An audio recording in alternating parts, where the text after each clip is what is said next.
So quickly to the next problem that might actually what affect the endometrium and the fallopian tube. So together they now put the word together, endosalpingiosis. All right, it's a problem affecting the two organs. So of course, endometrium is that what lining of the uterus. Do you understand?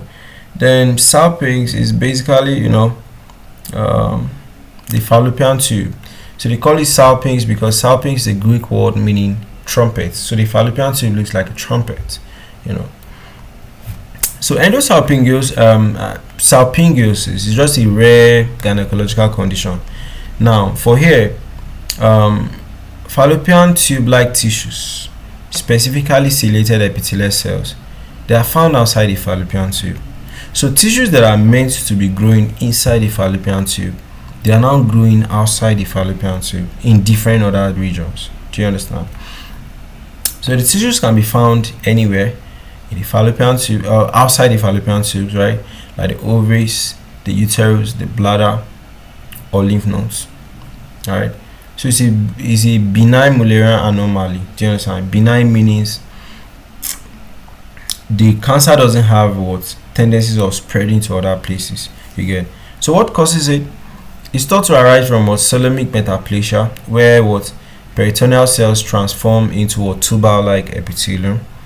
May also result from what implantation of tubal cells during ovulation. So often you find it incidentally, not that you actually went in to diagnose for it, but maybe you went in to check for other things and you just find it. You understand? So this is how it is, right? So you can actually pause this picture to look at it. Okay, you can pause the picture to look at it. So in practice, it can cause pelvic pain. It can cause the woman to be infertile. You understand? It can cause the woman to have a lot of pain when she's having sex. It can cause her menstruations to be irregular. It can cause a lot of pain in the back. All right. So diagnosis. If I want to diagnose this kind of thing, all right. So I want to actually visualize the place. So do imagings.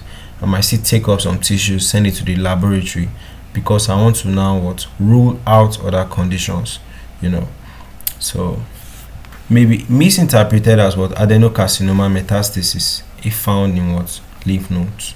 So you have to do all those histology imagings just to confirm that you are dealing with this problem.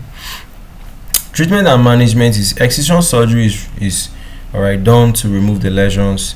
Hormonal therapies like progesterone can be given just to suppress, and dietary adjustment just to reduce so adjustment to reduce estrogen intake in sensitized individuals. So that's just it, because endosalpingiosis.